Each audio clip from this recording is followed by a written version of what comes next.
Black-eyed children. There are stories we share in whispers, tales too terrifying to say out loud. But sometimes those whispers are warnings. This is one of those stories. They look like children. Sometimes they come alone. Other times in pairs. They knock at your door. They ask to come inside. But there's something wrong, terribly wrong with their eyes. They are entirely black. No whites, no pupils, just endless, soulless voids, the black-eyed children. And once you let them in, they never leave. This is not a legend. It's not a myth. It happened to me, and if you've heard the knocking too, it may already be too late. Chapter 1. The knock began on a Tuesday. I remember because the mail had come late that day, and the sky was overcast in that dull, heavy way that seems to hang over you like a warning.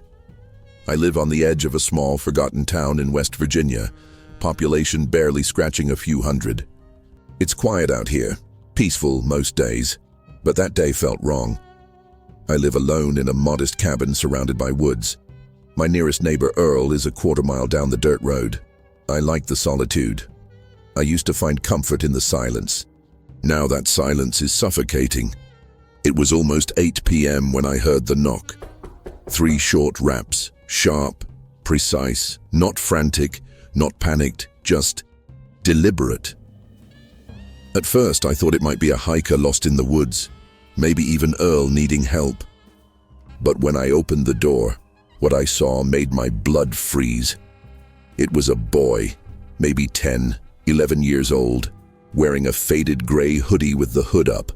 Behind him stood a girl, about the same age, in a pale blue dress, far too thin for the chilly evening air. Both stood perfectly still, not shivering, not blinking, not even breathing, it seemed. Then the boy spoke. "May we come in? We need to use your phone." His voice was flat, empty, like it had been memorized phonetically by someone pretending to be human. My instincts screamed no. Every hair on my neck stood up. Something about them was off. But I hadn't noticed their eyes yet. Not yet. "Where are your parents?" I asked, stepping just slightly forward to get a better look. The girl tilted her head to the side, almost like a bird studying its prey. "We won't hurt you," she said. "We just need to come inside." That's when I saw it. The boy's hood slipped back just enough for the porch light to catch his face. His eyes were pure black. No whites, no irises, no light reflecting back. Just deep obsidian pits, voids where eyes should be. I stumbled back, nearly tripping over the doormat. I'm calling the police," I muttered, reaching for the door. That's when the boy's smile widened. Too wide. Unnaturally so. "You don't want to do that," he said. My hand trembled as I slammed the door shut, locking every bolt, deadbolt, and chain I had. I rushed to the window, peeking through the blinds, but they were gone. Not walking down the road, not in the yard. Just vanished. I didn't sleep that night. Not really. Every sound felt amplified, every creak of the floorboards, every whistle of the wind against the windows. And though I never heard them knock again that night, in the morning, I found tiny black fingerprints smeared across the glass. Chapter 2. The warnings. The next morning, I stood at the window staring at the fingerprints. They were small, about the size of a child's, but black, not like soot or dirt, more like oil, thick, slightly iridescent and almost sticky looking, though I never touched them. I didn't want to. They were on the outside of the glass, but somehow I felt like I had been touched from the inside. I tried to rationalize it. Maybe it was a prank. Maybe some kids had found colored powder or ink and smeared it. Maybe I had dreamed the whole thing, except I hadn't. My porch camera confirmed it. Well, almost. I played back the footage from the night before. The timestamp showed the moment the knock had happened, 8:02 p.m. But when I watched the video, there was nothing there. No children. No one at all. Just 3 loud knocks, echoing into the silence, followed by my panicked face as I slammed the door shut. I didn't see them on the video, but I saw myself react to them. I felt insane. I didn't tell anyone. Not at first. Who would believe me? I didn't believe myself, but I started noticing things. The birds stopped coming to the feeder outside. The wind chimes no longer moved, even in a breeze. My dog Max refused to go near the front door anymore. He just stared at it and whimpered. Then came the dreams. At first they were simple. Dark woods, whispers I couldn't understand, something standing just beyond the tree line. Then they escalated. One night I dreamt I was in my living room. Everything looked exactly the same, down to the way the light flickered from the old lamp in the corner. I could even smell the faint scent of cedar from the firewood pile. There was a knock, 3 sharp raps. In the dream, I opened the door. The boy and girl were there again, but this time they weren't children anymore. Their faces were the same, but wrong, stretched, pale, eyes even blacker if that were possible. Their mouths hung slightly open as if gasping silently. Behind them stood more figures, dozens, all of them with black eyes, all of them staring at me. "We asked nicely," the girl whispered. "Now we'll come in." I woke up screaming, drenched in sweat. Max was barking wildly at the front door, and when I checked the window the next morning, the fingerprints were back. This time they were on both sides of the glass. I knew then that I wasn't just being haunted, I was being warned. The question was, by who or what? That's when I remembered the town library. Old towns have old records, and small. Towns have long memories. I needed answers before it was too late. Chapter 3. The Library. The town library looked exactly like it did 20 years ago when I was a kid. Peeling green paint on the wooden siding, windows streaked from years of neglect, and the same flickering fluorescent bulbs inside that made everything feel dim, no matter how sunny it was outside. Mrs. Greaves still worked the front desk. She must have been 90 by now, with glasses thick enough to start fires and a voice like sandpaper soaked in molasses. I tried to act casual when I walked in, but I guess my face gave me away. "You look like hell," she said, squinting up from her mystery novel. "Rough night?" "You could say that," I muttered, walking past her toward the local history section. The floor creaked beneath my boots with every step, like the building itself wanted me gone. The smell of old paper and mildew hit me like a wave, familiar, but somehow more oppressive now. I didn't know exactly what I was looking for, only that I had to find something. Anything. I started with the old town newspapers, dusty microfilm reels, some so faded they were nearly illegible. Hours passed as I scrolled through yellowed headlines. Boy found in creek, eyes missing. Local woman claims children watched her sleep. Unexplained disappearances plague Oak Ridge. Then I found it. An article from October 1952. No headline. Just a column buried in the corner of the page. Multiple reports have emerged this week from residents on the outskirts of Oak Ridge Township regarding 2 children knocking on doors late at night, asking to be let inside. Witnesses described the children as having black eyes like polished coal and voices that felt wrong.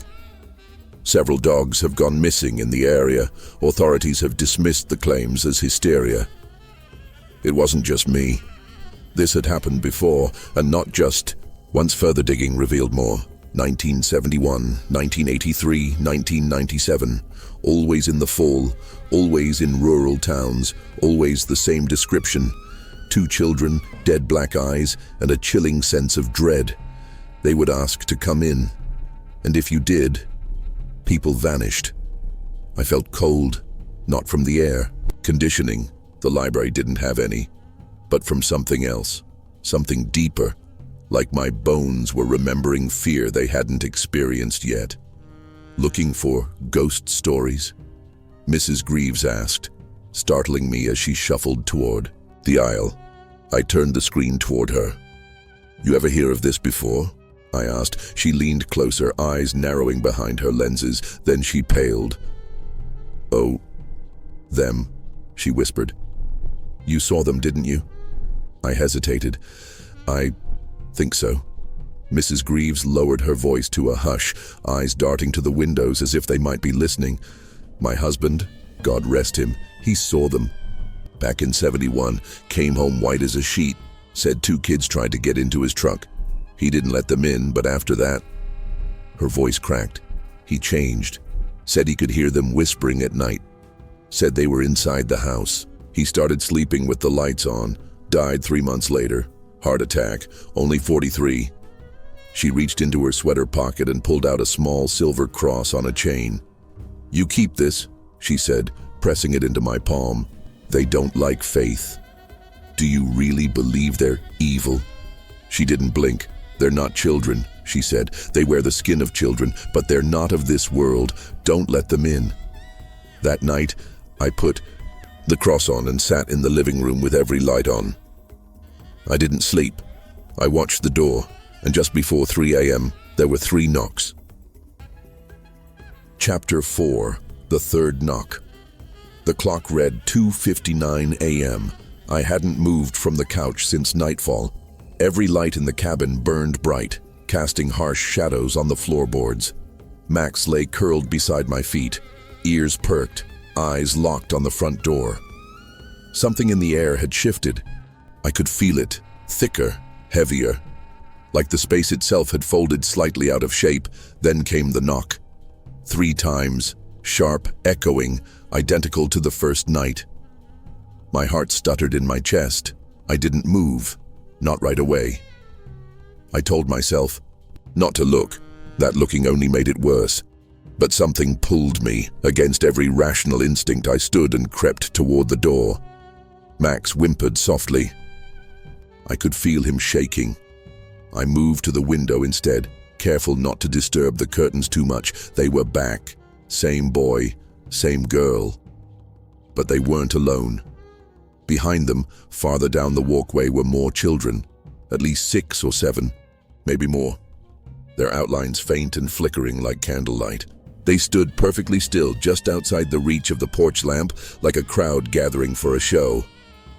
The boy looked up toward the window, slowly, like he knew I was watching. His mouth didn't move, but I heard his voice. "Let us in." Not through the glass, not through the door, but in my head, like a thought that didn't belong to me. I fell backward, choking on a scream, clutching the silver cross around my neck. The whispering stopped instantly. I didn't sleep again that night. In the morning, there were footprints all around the porch, bare, small, sunken deep into the dirt. I called Earl. He was the only person close enough to reach me quickly, and the only one I trusted. He arrived an hour later, gun on his hip, cigarette clenched in his jaw. "You look like death warmed over," he muttered as he stepped inside. "I've been seeing them," I told him. "Kids, with black eyes. They keep coming back." He froze. He didn't ask me to repeat myself, didn't laugh, didn't joke. Instead, he reached into his coat and pulled out a flask. "I've seen them too," he said. I blinked. "What?" 10 years ago. Thought it was a dream, but I saw them. Right out there in the tree line. 2 of them, girl and boy, same damn faces, same eyes. They just stared at me. What happened? They left. Didn't knock. Didn't speak. But after that I had nightmares, bad ones, lost my wife a year later, cancer. Doctor said it came out of nowhere. I always wondered. He didn't finish the thought. Instead, he took a long drink and looked at me with eyes that had already accepted a truth I wasn't ready for. "They don't go away," he said. "Once you see them, they're part of you." The days that followed blurred together. Each night brought more knocks. Each morning, more smudges on the glass, more shadows in the corner of my eye. Max grew sicker, stopped eating, wouldn't leave the bathroom. I started finding things moved around. Not by me, drawers half open. Lights turned off when I knew I'd left them on. Then one morning, I found writing on the mirror. Just one word. Soon, it wasn't written in marker. It was like the word had been burned into the condensation, and the reflection beneath it showed me with black eyes. Chapter 5. The Collector. The next day, I drove back to the library. I didn't care that it was barely 6 a.m. I didn't care that I hadn't slept in over 30 hours. Something inside me had shifted, urgency gnawing at my nerves like a rat in the walls. I needed to understand what I was dealing with. I needed to know why me, Mrs. Greaves, wasn't there yet. So I let myself into the back archive room with the spare key I remembered from my childhood, still hidden under the loose floorboard beneath the desk. I dug deeper than before. Not the newspaper reels this time, but the oral history transcriptions, typed records of old interviews done by the Historical Society in the 1950s and 60s. Most were harmless. Stories of coal mining, school dances, tornadoes, farming, petty crimes. But one file caught my eye. Its label had faded almost completely. Only the last word was still visible. Collector, the first page, was dated 1883. They call him the Collector, the old man said. Not a man, though. Not really. He's a shadow that walks like a man. But he don't show himself. He sends them instead. The little ones. Children? The interviewer asked. No, not children. Just things that wear. Their shape. They come knocking. Always polite, always asking. But if you let 'em in, what happens? Then the Collector knows your name, knows your soul, and he takes it piece by piece. There were other interviews, some contradictory, some half-mad, but one detail remained constant. The black-eyed. Children were never alone. They were scouts, harbingers, door-to-door couriers for something that feeds on consent. Once you said yes, once you let them in, you were marked. A slow, invisible rot began. They didn't need to kill you. They needed you to let go. And the more fear you gave them, the deeper they fed. I sat in the silence of that room for what felt like an hour, pages trembling in my hands. Then I heard it. Not in the building, not in the hallway, inside my head. You're learning too much. The voice was like gravel and silk, masculine, deep, ancient. I shot up and ran from the library, heart pounding, vision swimming. And that night they came again. Not just 2, 10, maybe 12. They lined the path to my front porch like a funeral procession, all identical, all still, all waiting. But this time, the boy held something, a small wooden box. He placed it gently on the doorstep. Then the children turned and walked back into the woods, disappearing into the black. I didn't open the box until morning. Inside was Max's collar and a single note, written in tiny, childish handwriting, one piece. Chapter 6. The offer. I didn't cry when I saw the collar. I wish I had. I just stared at it, numb. Max had been the last thing anchoring me to any sense of normal life. His presence had been comfort, companionship, sanity. And now, just a collar. In a wooden box, and that note, one piece. What did it mean, one piece of what? Was Max just the beginning? I didn't bury the box, I didn't burn it, I left it on the table. Let it sit there like a tumor growing in the center of the house. That night, I didn't wait for the knocks. I kept every light off, sat in the dark, cross in my hand. I was done hiding. If they wanted me, they could come, and they did. 3 knocks. Right at midnight, but this time I opened the door. They stood there as they always did, the boy and the girl, no emotion, no movement, but no others behind them this time, no shadowy army, just the two, The boy spoke first. "We've taken the first piece," he said. "Now comes the offer." My voice felt like gravel in my throat. "Offer? You let us in," the girl said. "Willingly, not forever, just one night, 1 hour." "And then what?" "Then you'll sleep again," the boy replied. "The whispers will stop. The hunger will fade. You'll be free." It sounded too easy, but I'd read enough. I'd seen enough. "What's the catch?" I asked. The boy tilted his head. "You won't remember the visit. And a piece of you will be gone," the girl said. "Not a limb, not blood, something deeper." I shook my head slowly. My soul. The children didn't nod, didn't confirm, but they didn't deny it either.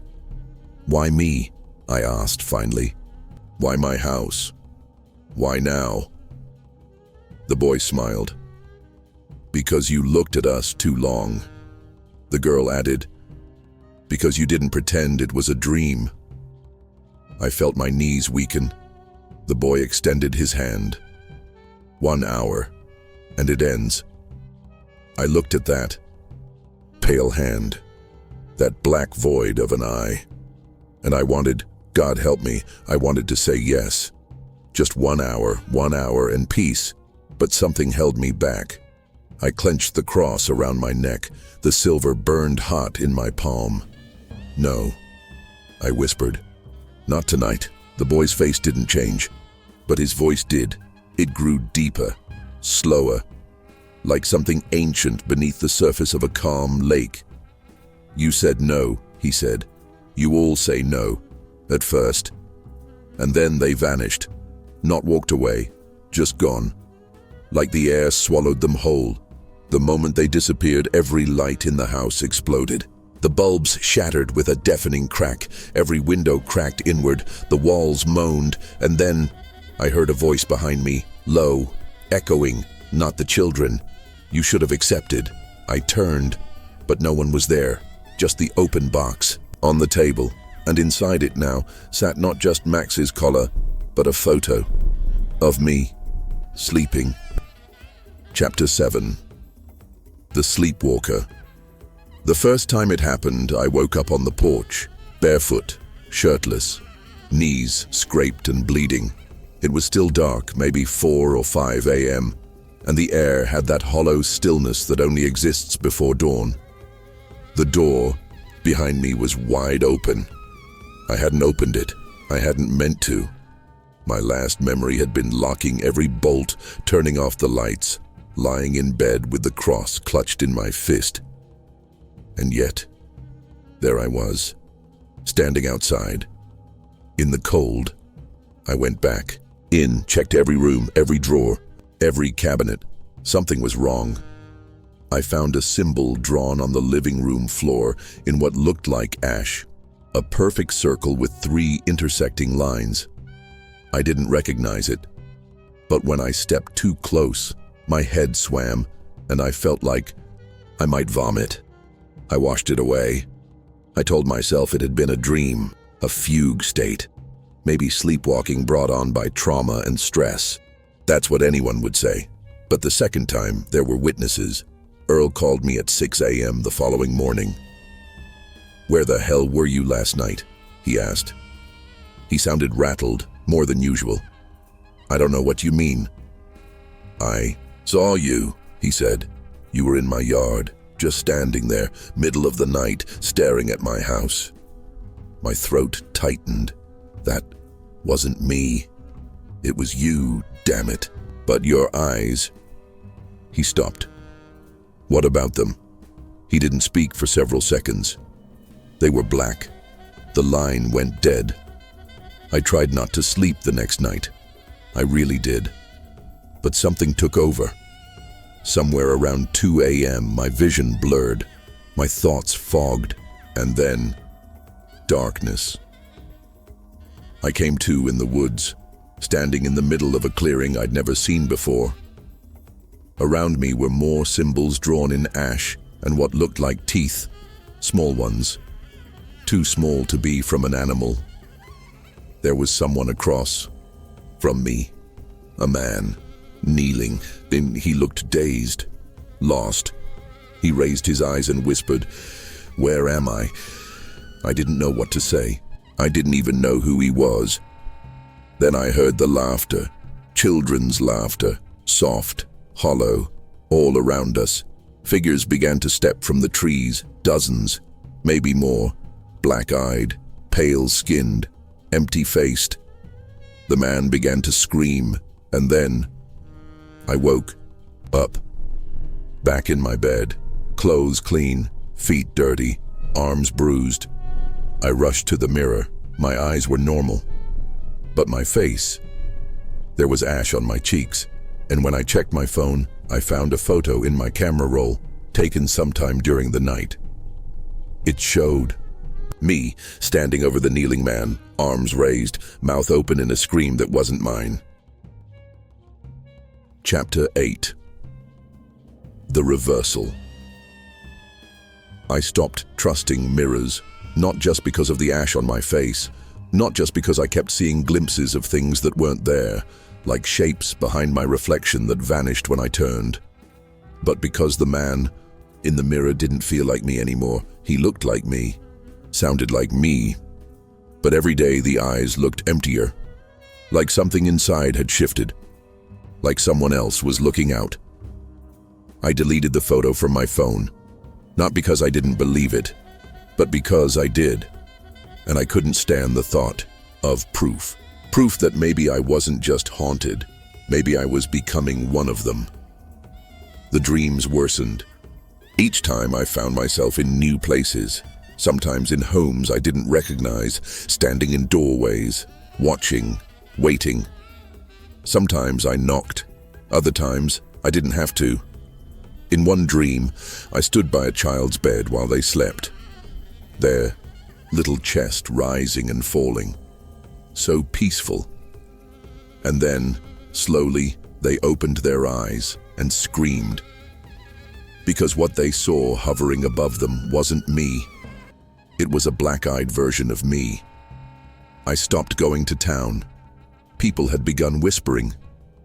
Avoiding me, Mrs. Greaves stopped answering my calls. Earl wouldn't open the door when I knocked. I left groceries at his porch, hoping he'd forgive me. But something told me he wouldn't, especially after I saw the article. The local paper. Local man missing after strange nighttime sighting. It was him. The man from my dream. His photo was in the paper. His family said he'd been acting strangely for days before he disappeared. Talking about dreams, children in the woods, a black-eyed man standing at the foot of his bed. The police found nothing but ash in his front yard, ash in the same shape as the symbols from my floor. I tried to deny it, tried to pretend it was all a coincidence, but then I found the second box. It was waiting for me on the table when I came home. I hadn't heard a knock, I hadn't even heard the door open, but it was there, a little darker than the last one. Carved, with a symbol I'd never seen before, like an eye split in half. Inside was another note, written in the same childish scrawl. 2 pieces, and underneath that, a Polaroid photo of the missing man, taken from above, like someone had been hovering over him while he slept, just like I had. Chapter 9. The Threshold. I needed answers. I couldn't trust the library anymore, couldn't trust Earl, couldn't trust myself. So I turned to the one thing I had never truly believed in before, the message boards.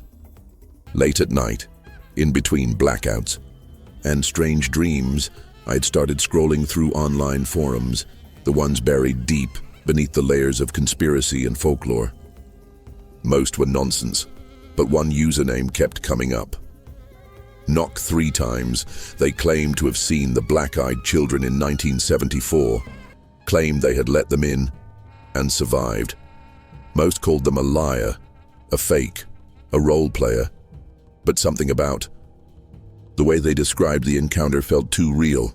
The details, the cadence, the silence between their posts, years at a time, followed by sudden cryptic updates. It felt like someone trying not to be found. I sent a message. I wasn't sure they'd answer, but they did. Meet me at the Old Cross Church, midnight. Come alone, no lights. If they follow you, don't come.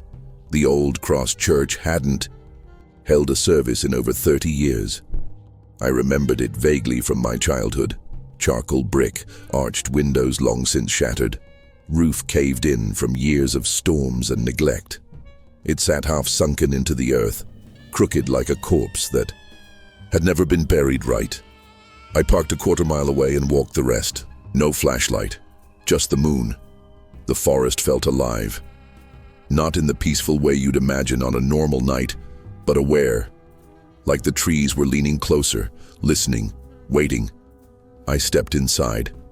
The church smelled of rot and wet stone, pews half-eaten by termites, an altar blackened by what looked like fire or something older.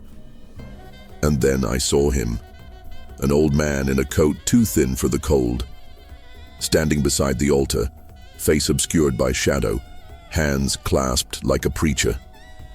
"You came," he said. "Are you knocked 3 times?" I asked. "No one's called me that in years," he rasped. "But yes, I remember the knock. I remember all of it." "You survived?" He chuckled, not joyfully, like someone remembering the punchline of a very cruel joke. "I lived," he said. "That's not the same thing." I stepped closer. "What happens when you let them in?" His body stiffened. His jaw tightened. "You stop being you," he said. "Not all at once, not in one night. It's slower, meaner. They hollow you out piece by piece." I swallowed hard. "But you stopped it." He finally turned, and I saw his eyes. One was normal, the other was completely black. "Not entirely," he said. "I bargained, gave them something in return." "What did you give?" He stared at me for a long time. "My daughter." Silence fell like a shroud. "I thought I could buy time," he said. "Thought I could trick them. You can't. Every knock is a test. Every no makes them stronger. Every yes takes a piece of you." "I'm losing time," I whispered. "I've seen people disappear. I've seen photos I don't remember taking. I think I'm doing things in my sleep." "Then you've crossed the threshold," he said grimly. "You're not being haunted anymore. You're being worn." Worn? Like a mask. You are no longer just you. And if you wait too long... He didn't finish the sentence. Instead, he handed me something wrapped in cloth, a small object. Cold. Heavy. I unwrapped it. It was a mirror, but it reflected nothing. Just blackness. "When you see yourself in this," he said, "you'll know. It's over." I turned to ask him what he meant, but he was gone. Vanished. No sound, no footsteps, no breath of wind, just me and the mirror. Chapter 10. The Mirror. I didn't want to bring the mirror home. I should have left it in the church. Smashed it, buried it, burned it. Anything but what I did. I wrapped it back in the cloth and carried it with me like a cursed relic. But some part of me couldn't let it go. Back at the cabin, the air felt colder than usual, stale, like it had been still too long, like something had been waiting for me to return. Max's collar was still on the table, the second box too. I placed the mirror next to them. For a moment I just stood there staring down at the trio. Memory, message, omen. I didn't look into the mirror that night, but I heard it. Not physically, not in my ears, in my mind. Soft whispers, words I couldn't quite make out, just on the edge of understanding. But they didn't sound like the children, they sounded like me. The first thing to vanish was my reflection in the bathroom mirror. I noticed it brushing my teeth the next morning. No reflection. Not even a blur. I blinked, rubbed my eyes, still nothing. But when I turned my head slightly, I saw something move in the mirror, like someone stepping out of frame.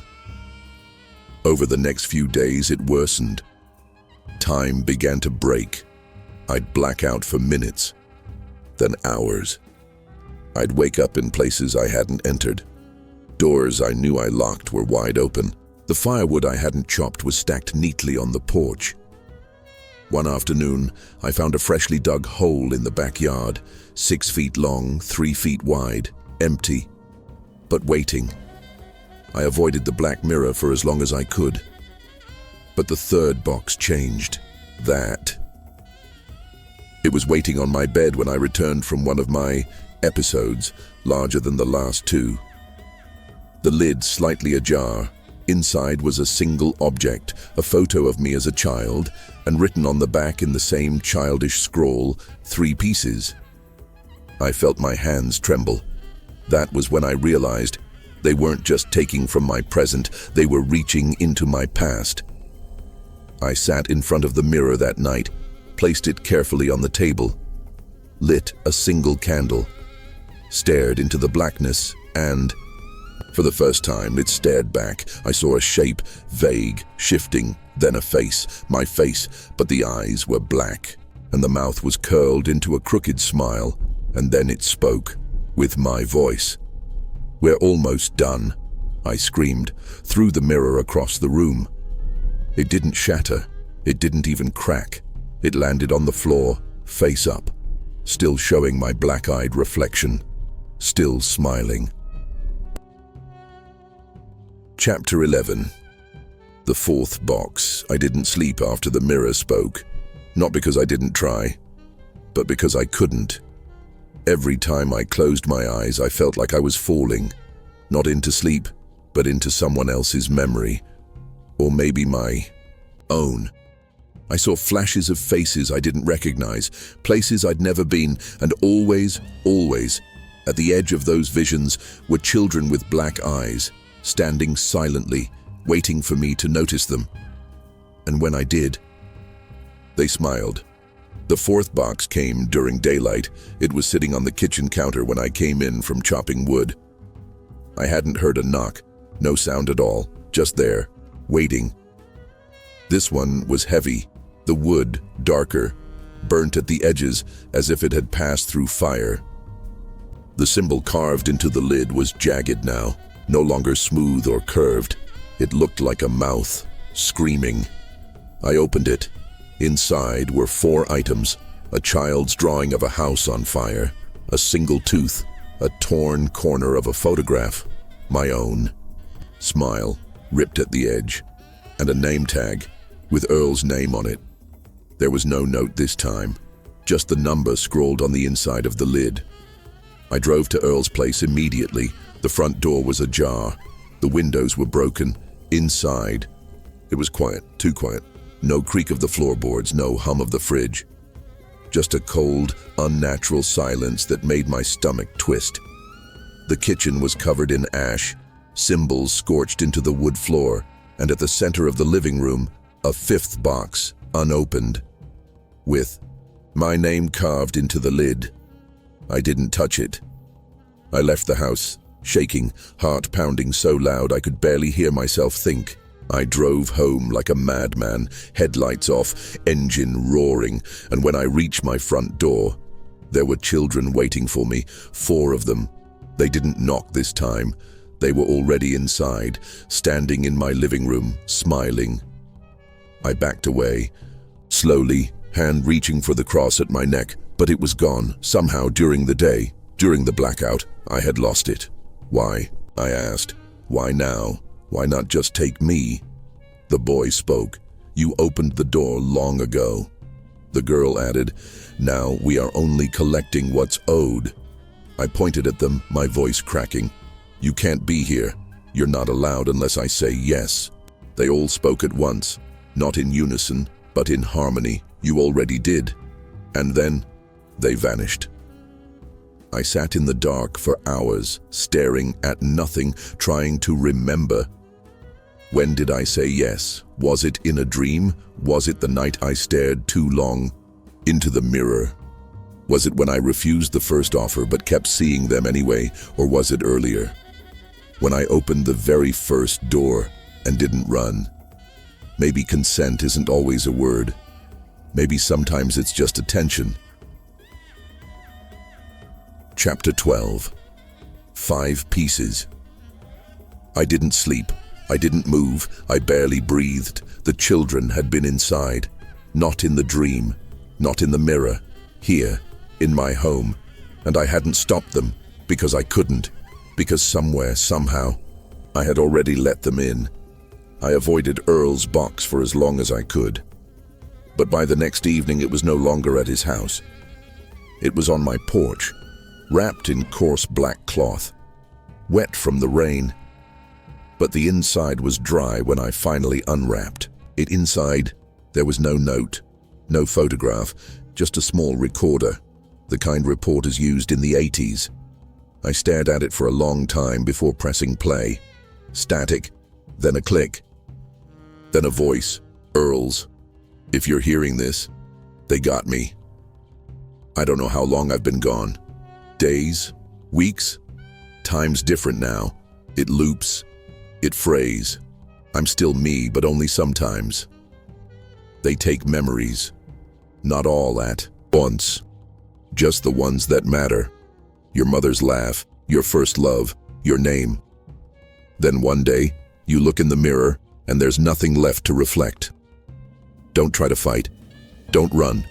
Don't give them fear. Fear is fuel. Fear is blood.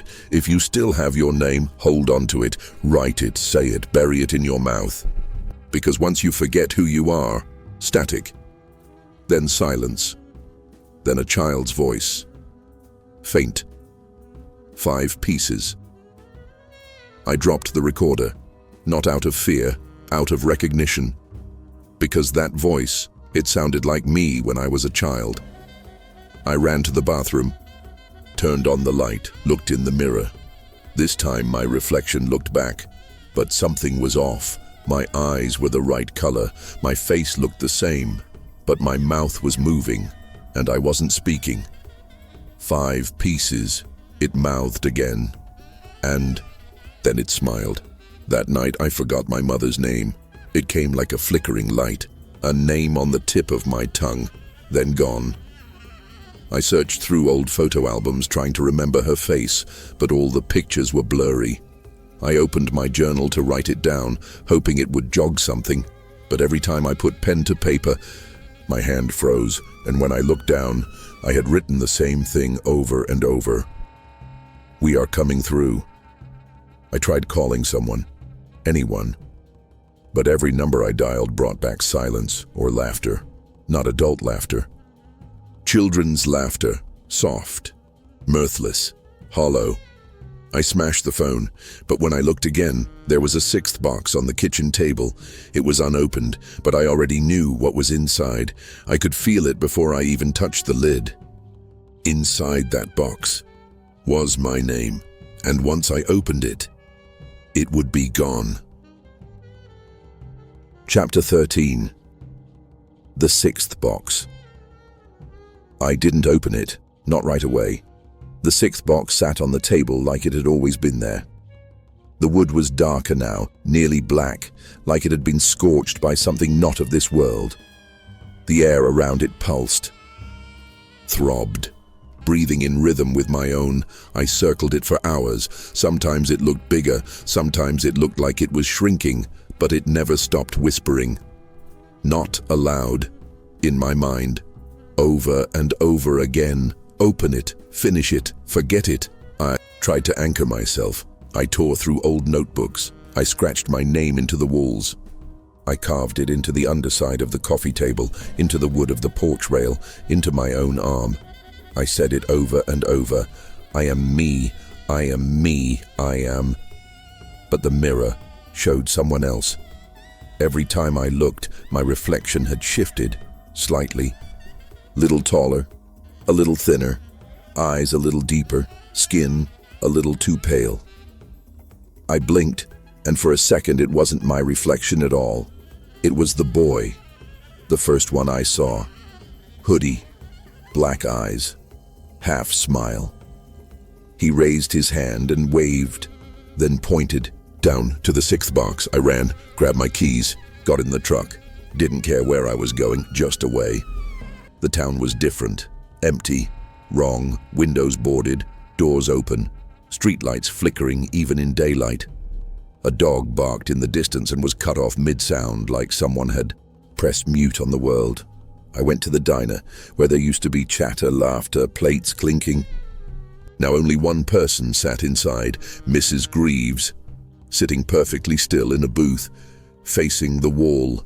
"Mrs. Greaves?" I asked. No response. I stepped closer. My voice shook. "Mrs. Greaves, it's me." She turned slowly. Her eyes were completely black. She smiled. "6 pieces," she whispered. "And you still haven't let go." I stumbled back. Every face in the diner turned at once. Every single one, black-eyed. Dozens of them. "You brought them here," they said in unison. "You saw them. You believed. You opened the door." I ran again. Back to the truck. Back to the road. But it kept looping. Every turn brought me back to the same block. The same faces, staring, smiling. When I made it home, if it was home, the 6th box was still on the table. But it was already open. Inside, a sheet of paper. One word, printed in perfect handwriting. Forgotten.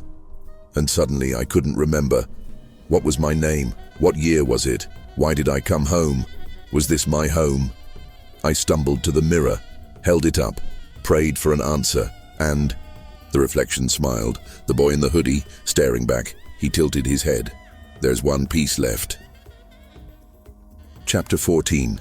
The final piece. I no longer dream. At least I don't think I do. Now when I close my eyes, I see hallways. Endless, pulsing corridors with no walls, just doors.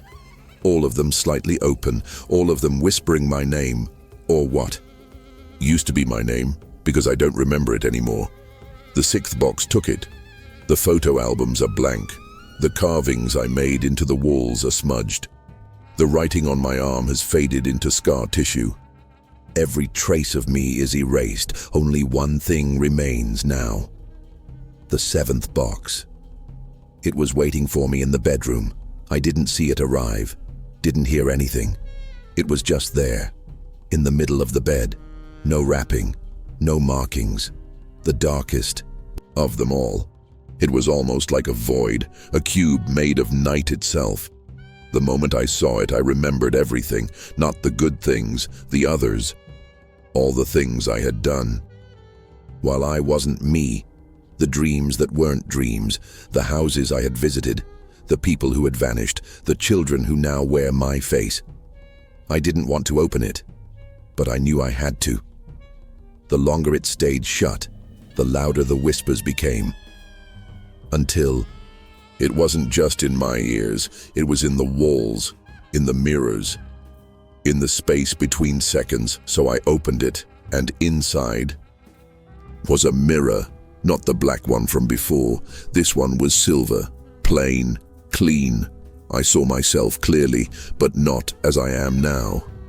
As I was, before all this began, before the knock, smiling, unbroken, whole, and behind my reflection stood the children, every one of them, eyes black as coal, skin pale as fog, and all wearing a version of my face. Then the mirror cracked, and from the crack a single drop of darkness fell into the box. It began to fill it, slowly, thick like oil, consuming everything. My reflection dissolved, and then I heard the voice. Not the children, not the collector, not even me. There is no 8th piece, because there is nothing left to give. I woke up in a place I didn't recognize. White walls, bright lights, the smell of disinfectant. A man stood at the foot of my bed, clipboard in hand. "Do you know your name?" he asked. I opened my mouth, paused, then smiled. "Yes," I said, but I was lying. Chapter 15. Becoming. They released me just after dawn. No diagnosis, no paperwork, no explanation. The man with the clipboard said only one thing as he handed me my clothes. "It's better if you don't remember." I didn't ask where I was. I didn't ask how long I'd been there. The sky looked the same, the birds still didn't sing, and the road still felt like it was swallowing me as I walked. But something inside me had shifted.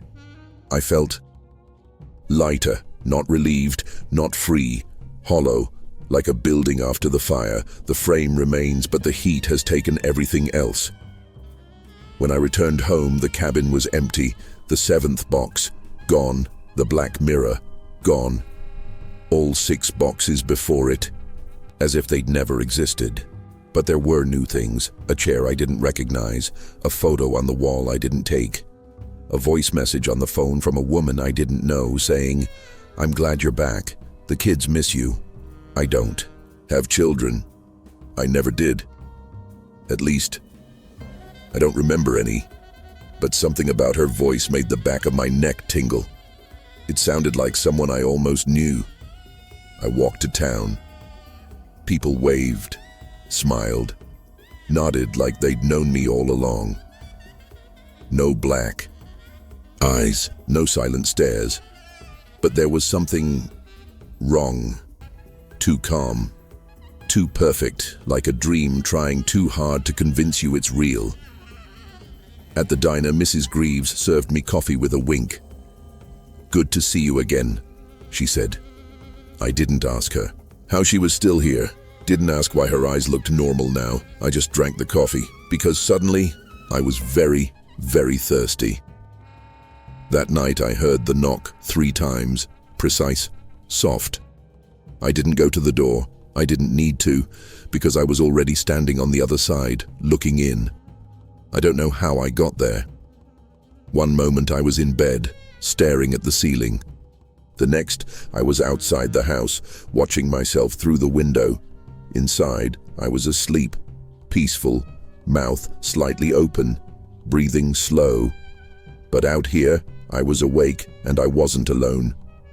They stood beside me. The children, black-eyed, still, silent. Then, one of them spoke, the smallest, a boy, wearing my old hoodie. "You're ready."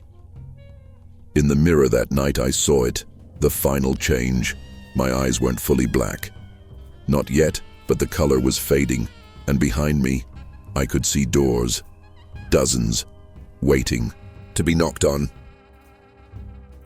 Chapter 16. The First Knock. It was raining the night I arrived, not the kind of rain that cleanses, the kind that hides things, covers them, makes the streets glisten like skin in candlelight.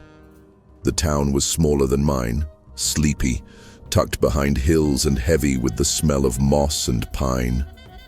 I didn't remember the drive here or how I knew where to go, but I knew the house, a single-story ranch on the edge of a cul-de-sac, faded yellow siding, light in the living room still on, a car in the driveway, one person home. That was all I needed. Stood on the porch, felt the weight in my chest. Not fear, not doubt, hunger, not for flesh, not for blood, for permission. I raised my hand, knocked once, twice, 3 times, soft, deliberate. I heard the footsteps approach the door, felt the air shift. They were close, just inches from the other side. I didn't speak yet. I waited. I knew they were staring through the peephole, trying to decide, trying to understand what felt wrong, that feeling. It always comes first, then comes the question. "Can I help you?" a voice said. A woman, mid-30s, cautious. I tilted my head, raised my eyes toward the door. I could feel them, my eyes, pulling at her like gravity, like static, like sickness. "We need to use your phone," I said softly, and beside me a girl stepped forward. Black eyes, blue dress, silent, familiar. We waited. 1 beat, 2. A breath, a hesitation. Then, the door stayed shut. "No, sorry, I can't help you," she said. The latch locked. Footsteps retreated, lights turned off. Silence. We didn't knock again. We don't need to. Not now, because she had seen us, because she had spoken to us, because she had thought about letting us in. And that was all it took. The first crack in the door. By morning there will be a box on her kitchen table. Small, wooden, empty. For now. Chapter 17. Infection. Her name was Claire, at least it used to be, 34, divorced, lived alone on the edge of a dying neighborhood, working remotely, keeping mostly to herself. No pets, no kids, just quiet days, books and the occasional bottle of red wine. She liked the silence, until she saw us. The night after the knock she couldn't sleep. She told herself it was because of the storm. Or maybe the strange kids at the door, or maybe just her imagination. But deep down, she knew something was wrong. The silence had changed. It was no longer restful. It was watching her. At 3:12 a.m., her hallway light turned on by itself. At 3:14 a.m., the radio in the kitchen played a voice she didn't recognize. A child, humming a lullaby she hadn't heard since she was 6. At 3:17 a.m., she found the first box, on her coffee table, unmarked. No return label, no note, just a small wooden box, cold to the touch, sitting exactly where she'd left her glass of wine the night before. She didn't open it. Not yet. But the moment her fingers brushed the lid, she felt something shift behind her eyes. The next morning, she called the police, told them about the children at the door. The box, the lights, the radio. They were polite, patient. Told her it was probably stress, isolation. Maybe she'd been reading too many thrillers, but when the officer came to the house, the box was gone. So was the audio, and the hallway light worked just fine. Maybe keep the porch light on, the officer said. Then he left, and Claire was alone again. That night, she opened her phone to check her photos. Her thumb hovered. She didn't remember taking anything recently, but still, she felt drawn to look. There was one new image, dated that morning, a photo of her sleeping, taken from inside the room. She lived alone. She threw the phone across the room. It cracked, but didn't break. She screamed into the empty house. "What do you want?" There was no answer, not at first, but the TV flickered on. Volume maxed, and through the static came a voice, soft, childish, familiar. "We want a piece." Claire didn't sleep that night. She didn't go to work the next day. She barely ate. She watched every corner, every mirror, every light flicker, and she never stopped feeling like someone was standing just behind her, inches away, breathing, waiting. By the end of the week, her eyes had changed. Not completely, not black, just darker. Hollow at the edges, like the color was being sucked inward. She didn't notice it in the mirror, not right away, but her reflection did. And one night, it smiled first. Chapter 18. The Whisperers. By the third night, Claire started hearing them. It began as scratching behind the walls, not mice, not pipes. Whispers, faint, childlike, sometimes laughing, sometimes crying, sometimes humming old lullabies that she couldn't place on, but that stirred something long buried in her gut. Then came the words, soft, barely audible. "Let us in. We're cold. You're alone. You always were." She started sleeping with the lights on. She unplugged the TV, the radio, the Wi-Fi. But it didn't help. The voices weren't coming through the devices. They were coming through her house, through her mind. She tried to distract herself.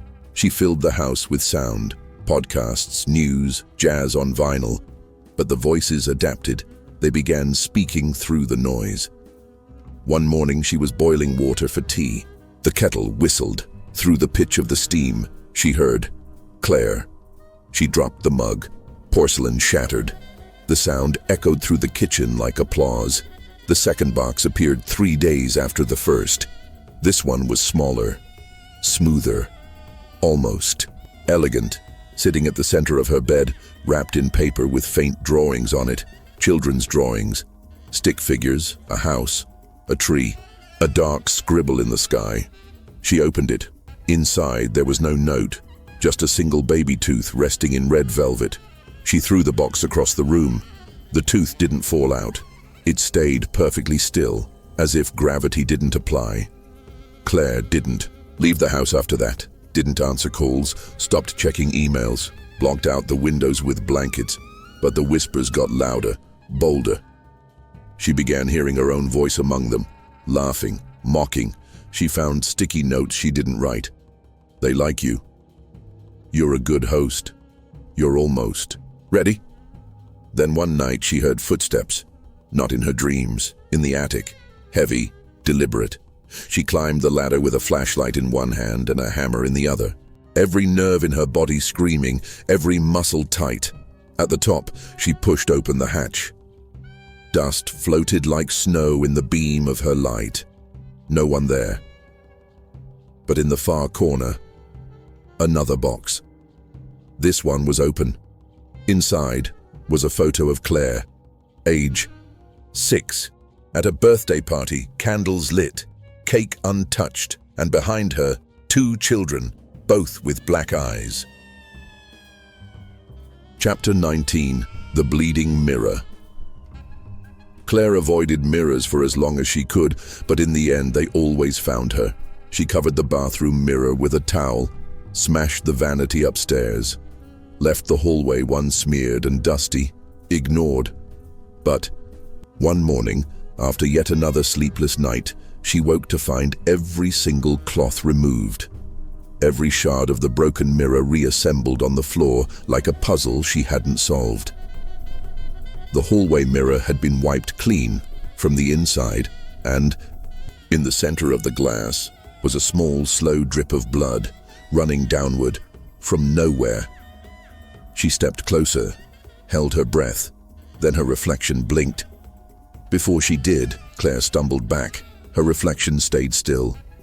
It watched her, eyes dull, shoulders slack, expression empty, like a wax figure.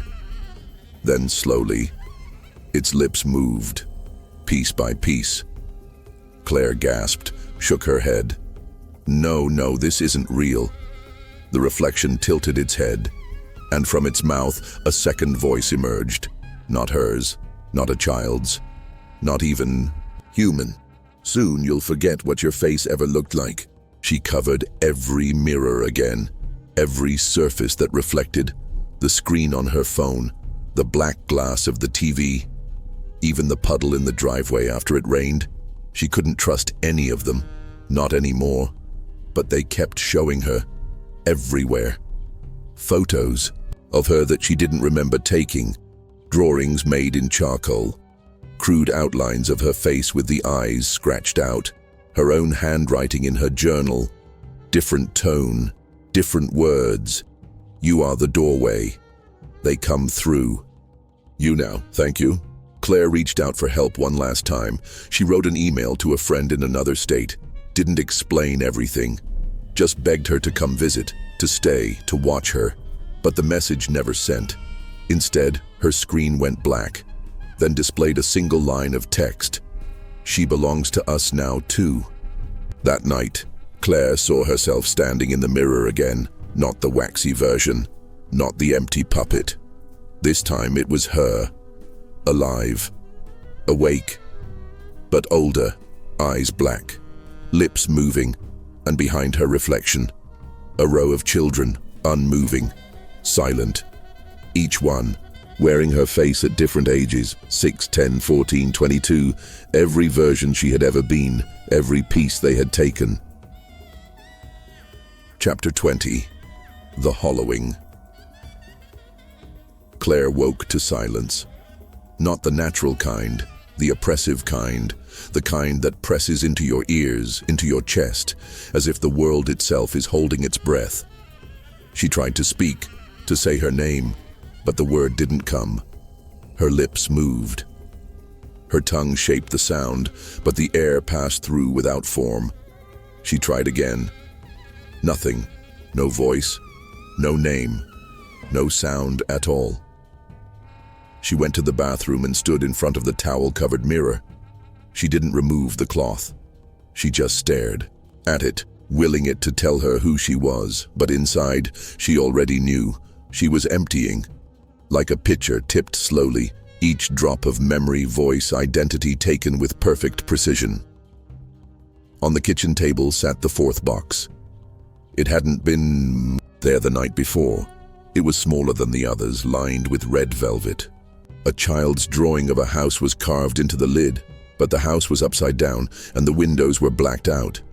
She hesitated, then opened it. Inside, a single brass key, cold to the touch. Old, but polished. Handled often, tied to the key was a tag. On it, a name she hadn't heard in years. Elliot. She dropped it. Stumbled back. She didn't know an Elliot, did she? Or had she forgotten him too? That night Claire spoke for the first time in days, but it wasn't English, not a language she recognized. The words came out of her mouth like static. Backward syllables, guttural tones. She stood in front of the mirror and recited them without blinking, and behind her reflection. The children watched. Later, she found a newspaper clipping in her mailbox. Old yellowed. Headline, "Local boy disappears after midnight knock. No clues found." The photo was grainy. The boy was smiling, holding a birthday balloon. His name, Elliot. Marsh. The same name as on the tag, and next to him in the photo, Claire. At age 7. Smiling. She didn't remember the day. She didn't remember Elliot. But the black-eyed children did, because they never forget the ones who opened the door, even if you do. Chapter 21. The Collector Returns. The knock came at 3 a.m., not 3 quick taps like before, just one. Deep. Final. Claire didn't move. She sat on the floor in the hallway, knees pulled to her chest, flashlight flickering beside her. The fourth box sat unopened again, the key now gone. The newspaper clipping had vanished from her wall. The house was empty, too empty.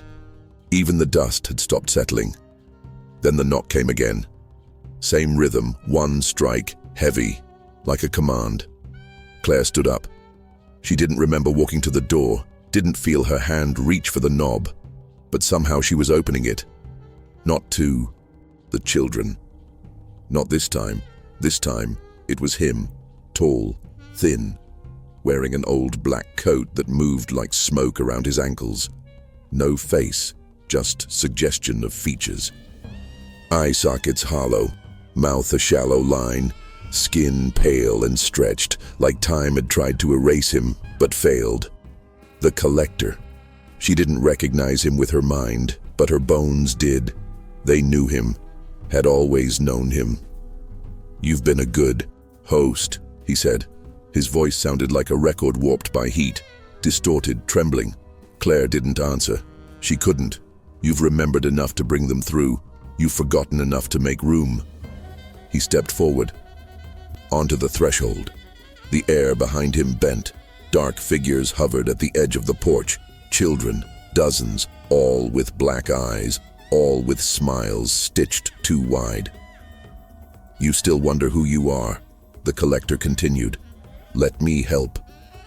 He reached into his coat, pulled out a 5th box. It pulsed in his hand like a heartbeat. He placed it on the floor between them, then stepped back. "You don't have to open it," he said. "But if you do, the door will remain open. For you." Claire looked down. The box was breathing. Every inhale, a memory slipped from her mind. Every exhale, a voice whispered her name, the name she no longer remembered. She opened the box.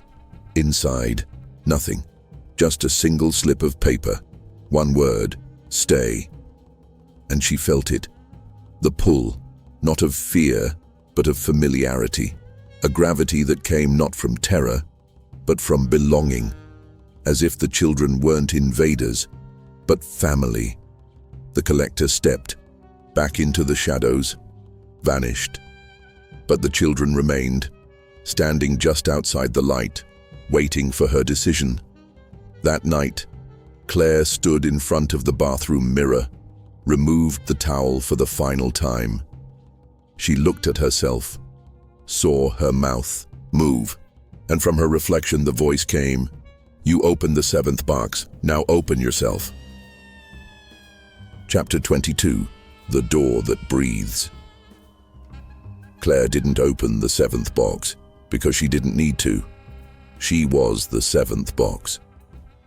The night after the collector left, Claire's home stopped being a home. The walls pulsed, literally pulsed, inhaling and exhaling in rhythm with her heartbeat. The air grew thick with the scent of ash and old earth.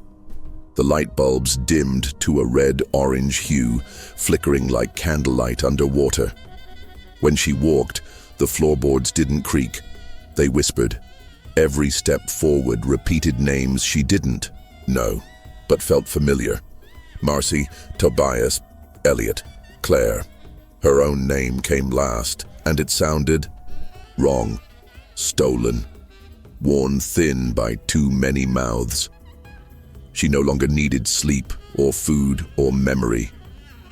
She wandered the house like a ghost that didn't know it was haunting. Doors opened before she touched them. Reflections turned before she did. Her thoughts no longer belonged to her. They echoed through her like wind in an empty hallway, and always, always at the edge of her vision. The children stood, watching. It was the mailman who saw it first. 3 days after the collector's visit, he approached the porch with a package, glanced at the window and saw Claire staring back. Except she wasn't blinking, and her eyes were black. He dropped the box, ran, called the sheriff. But by the time they returned, the house was normal, empty, untouched, except for the 7th box, now sitting on the front steps. Inside, a postcard. No return address, just 5 words, written in a child's uneven hand. Tell them she said yes. And so it began. Claire's story spread like wildfire through online forums, late-night Reddit threads, conspiracy channels. People argued whether she was real, whether the children were real, whether the videos were faked, the photos edited. But none of that mattered, because they had seen her. And once you see the door that breathes, you've already opened it.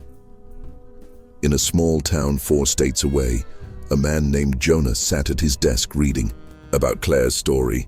He laughed, scoffed, rolled his eyes. He clicked share, then shut his laptop. But as he turned to go to bed, there was a knock at the door.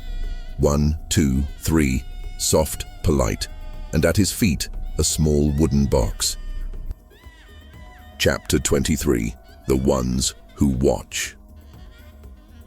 Jonah had never believed in ghost stories. He ran a YouTube channel, Debunk This, where he picked apart internet urban legends, creepypasta, haunted TikToks, and midnight Reddit confessions. He prided himself on logic, on skepticism, on cold facts. So when his followers started tagging him in a viral thread about the black-eyed children and the woman named Claire who disappeared inside herself, he saw opportunity, more traffic, more ad revenue, another hoax to expose. He never thought it would follow him home. The night after he recorded the video, a breakdown of Claire's supposed descent, layered with sarcastic voiceover and eerie music, his lights flickered. He laughed, joked to his audience in a live stream, "Guess the black-eyed kids didn't like my edit." But the chat went silent, then messages started flooding in. "Jonah, who's that behind you? Dude, seriously, turn around. There's a kid outside your window." He turned. No one was there, but the curtain was moving, and on his porch, a small wooden box sat under the mailbox. Chapter 24. Marked by Curiosity. Jonah didn't open the box. Not right away. He left it on the porch all night, went to bed, told himself it was a prank. His audience was trolling him. Maybe one of them mailed it as a joke, but when he woke up, the box was on his desk. He hadn't brought it in. No one had. But there it was. Same grain, same symbol carved in the top. He opened it. Inside, folded neatly, a photo of himself, asleep at his desk. The timestamp matched the time of his live stream. He started hearing footsteps upstairs. He lived alone. He checked the attic. Empty, but in the far corner was a second box. This one already open inside, a USB drive. Plugged into his computer, it played a video he had never recorded. A dark room, a flickering lamp, him sitting still, head tilted, eyes black, staring into the camera, and behind him, children, unmoving, watching. He pulled the video offline, deleted it from his channel, but it kept reposting itself under new names, new accounts, new thumbnails, his own voice narrating, "We are already inside." Chapter 25. In the screen's reflection. Jonah stopped recording, stopped streaming, but the damage was done. The comments didn't stop. Strangers messaged him saying they saw the kids too, that they heard knocking, that the boxes had started appearing after watching his video, and worst of all, they said they saw him, on their porches, in their mirrors. Jonah's face, Jonah's voice, but with black eyes. His final live stream was short. 10 minutes, just static. At the end he appeared on screen, not quite right. Smile too wide, eyes too dark. He whispered, "You watched too long. Now it's your turn." Then the stream cut out, and his channel disappeared. The next morning, dozens of boxes appeared across the country. Identical, unmarked, empty. For now. Chapter 26, The Place Between. Claire no longer lived in a house. She lived in a veil, a liminal plane, the space between waking and dreaming, between knocking and answering. Her body still walked, breathed, moved. But her soul sat in a hallway made of doors. Each door pulsed softly. Each one whispered a name. Some were names she used to know. Some were children she'd seen in her dreams. Some were viewers, people who had watched the videos, clicked the links, stared too long at the photos. Their names echoed louder than the rest. They had seen her, now she could see them. Claire drifted from door to door. Behind one she saw Jonah, curled in a chair, whispering to himself, black tears streaming down his cheeks. Behind another she saw Elliot. But he wasn't a child anymore. He was tall, cold.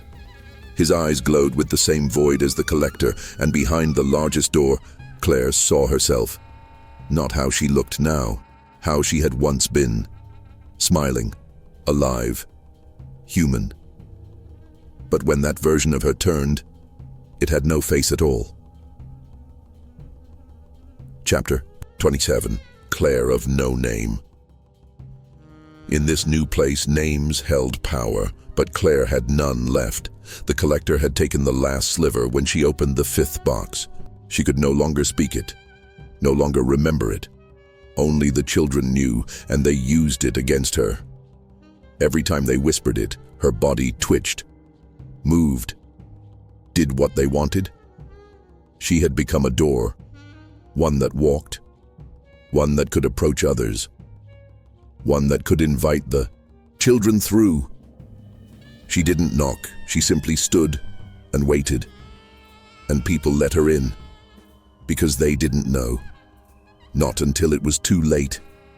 But deep inside her a small ember remained, flickering, a memory she couldn't place, a voice she couldn't name, a truth that she was once someone, not just a box, not just a vessel, someone before the children, before the boxes, before the knock. And that ember began to grow. Chapter 28. They see you now. Somewhere far away, a reader scrolls through a story. They tell themselves it's fiction, a creepy tale, a myth. But they've stayed with it. They've kept reading. They've stared into the words, opened every chapter, and wondered, what happens next? They don't realize that in doing so, they've already said yes. They've already let the story in. The words are a knock. The pages are a box. And now, the children know their name. Chapter 29. The Man in the Mirror. The cabin hadn't changed. Wooden walls, the porch with peeling paint, the faint smell of pine in the wind. But the man inside? He wasn't the same. He moved like memory. His footsteps left no sound. His breath didn't fog the glass. He still wore the cross around his neck, but it no longer burned when they came near. He had become something between, a man-shaped echo of who he once was. He no longer needed to knock. He simply stood outside, and when the lights turned off, when the curtains stirred, when the air thickened with dread, he waited, and someone always came to the door. Sometimes they opened it. Sometimes they didn't. It didn't matter, because they had already seen him, and once you see the man in the mirror, you've already started to look like him. Chapter 30. The door remembers. He remembered Claire, not by name, not by voice, but by the feel of her fear. The moment she said no, and the moment quietly, secretly, she whispered yes. He remembered her. Boxes. He remembered her tears. He remembered the sound of her forgetting. And now he could feel her again, in the veil, fighting, resisting, flickering like a flame too stubborn to go out. She had made it further than most. She had become a door, but not a locked one. She was still choosing. He also remembered the reader, the one staring at the screen now. Reading these words, wondering why the room feels colder than it did a few moments ago. Wondering if they've heard footsteps lately, or caught a glimpse of something in the bathroom mirror that moved a second too late. He smiles, because he knows they're remembering too. Chapter 31. The Seventh Reflection. He stood before the black mirror again. This time, it didn't resist. No whispers, no visions, just a surface that rippled like ink. He stepped through and found himself in Claire's hallway of doors. She was already there, eyes sunken, arms trembling, mouth moving in broken syllables. She turned, saw him. They didn't speak. There was nothing left to say, only the choice. He raised his hand, offered her the 8th box. She stared at it, then at him, then at the door, behind her, the one that bore no name, only a mirror for a handle. Chapter 32. The Box That Breathes. Claire stared at the 8th box. It pulsed in the man's hand, the one who used to live in the cabin, the one who had first heard the knock. He wasn't him anymore, not entirely, but there was enough left to know he remembered her. The box made no sound, but it breathed, inhaled her fear, exhaled memory. Every second she stared at it, more of her past blurred. Birthdays, her first kiss, her father's voice, the taste of rain, all slipping, all being fed into the space between the lid and the velvet lining inside. She reached out, then stopped. "What happens if I don't open it?" she asked. He didn't answer, because he didn't know. No one ever had. Behind her, the children stirred, restless, hungry, watching her make the choice they had waited decades to witness.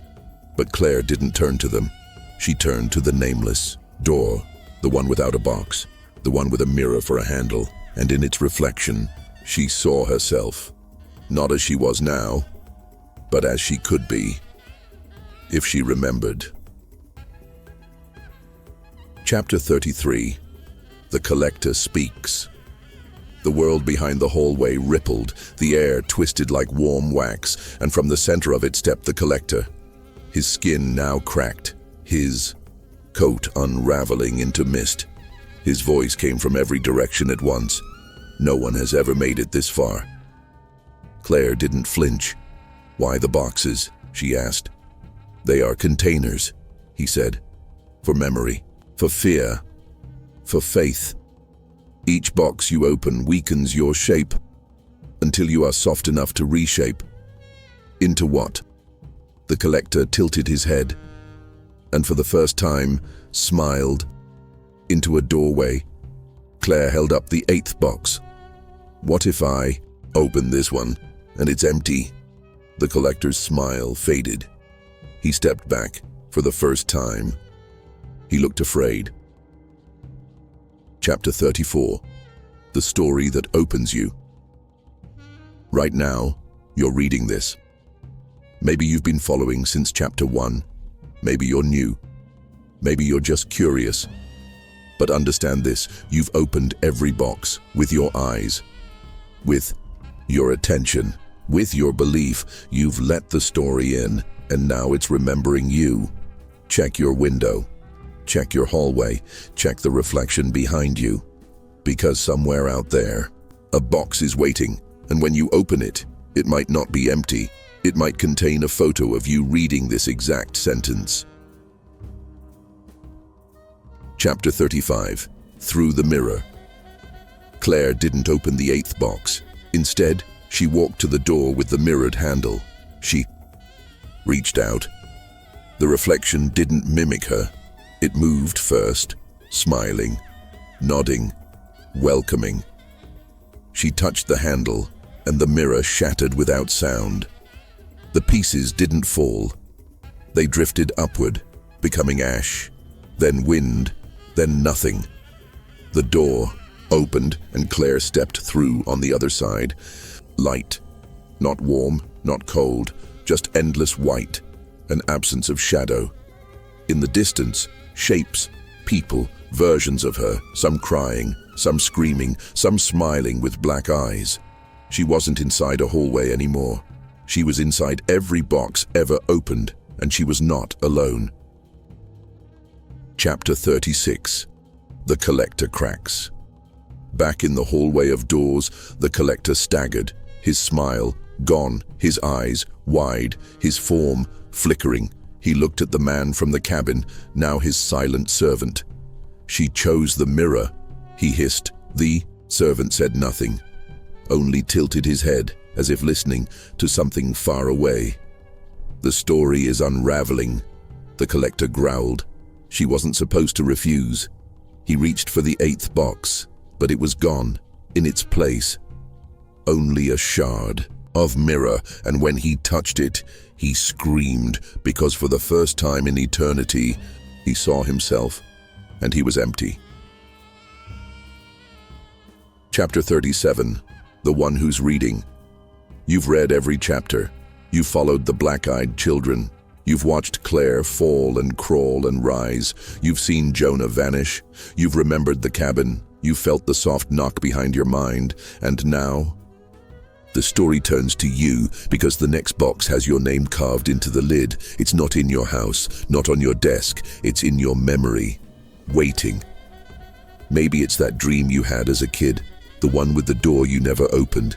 Maybe it's the face you see sometimes in the reflection behind your shoulder, just for a second. Maybe it's the knock you swore was just the wind, or the voice you heard call your name when no one else was home.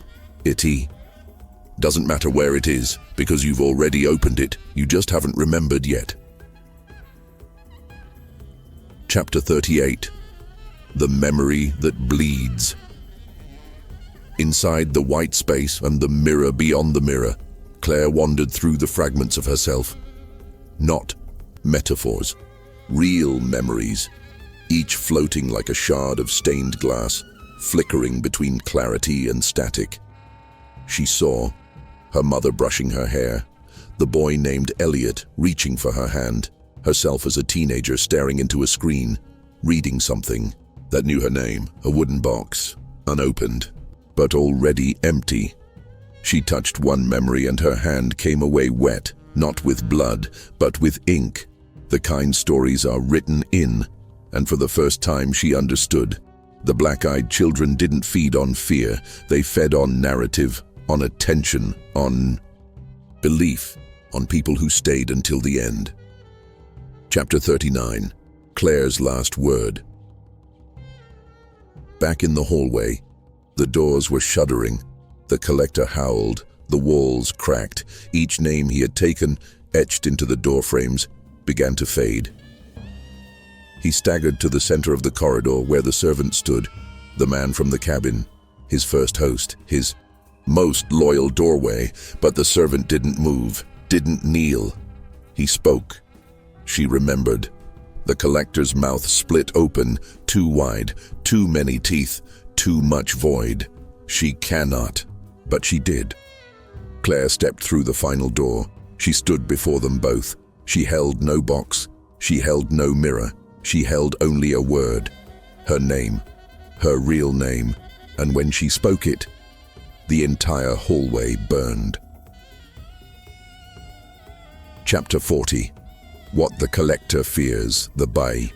Collector fell, not from a wound, not from a scream, but from recognition.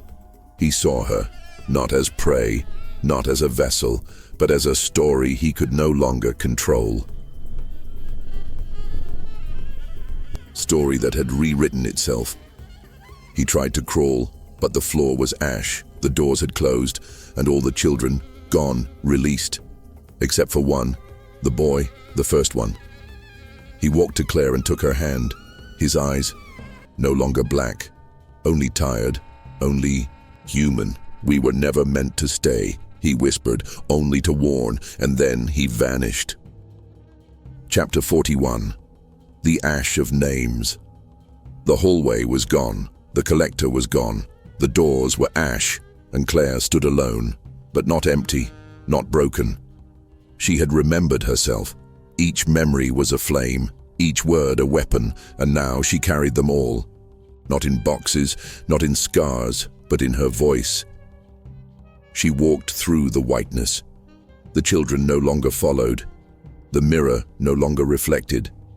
But something still lingered, a shape at the edge of everything. Watching, waiting. Claire turned toward it. You never wanted to destroy me, she said. You wanted to be remembered. The shape didn't speak.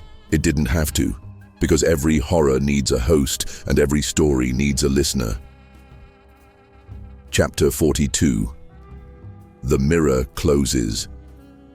She reached the final space. No more symbols, no more shadows, just a single mirror, cracked down the center, hovering in the air. It showed nothing, not her, not the room, just black, pure, endless. She touched it, and it whispered, "You can leave now, but they won't forget you." She nodded. Good. Let them remember. She stepped through. The mirror closed, and in its surface, for just a moment, was your reflection. Chapter 43. The Ones Who Never Looked Away. Somewhere, someone closes this story, clicks the tab, shut, taps back to their phone, forgets the name Claire, but they still feel it. That chill when alone, that glance over the shoulder, that flicker of movement in the mirror, that dream of knocking they can't explain. They tell themselves it's just a story, but they forget. The story watched them back, and it remembers who stayed. It always does. Chapter 44. You heard the knock. This was never just Claire's story, never just Jonah's, never just the man from the cabin. This story has always been about you, because you read it, you followed it, you carried it, you let it in, and somewhere, right now, in the quiet between heartbeats, you might hear it too. A knock. Soft, polite, 3 times, and if you check the window, you might already see them waiting, smiling. Chapter 45. The Final Box. Before you go, one last thing. Look down. Imagine a box. Wooden, smooth, polished, sitting just beyond your reach. It has no label, no lock, only one line carved into the lid, the end. Do you open it? Do you look inside? If you do, you may find a photo of you right now. Reading these words with someone standing just behind you, smiling, waiting, because once you hear the knock, you never close the door completely. If you made it this far, you've already heard the knock. Some say the children come for those who pay too much attention. Others say the story follows you until you share it. So if you're still here, like the video. Leave a comment, subscribe. Not for us, for them, because once you've opened the last box, you're never alone again.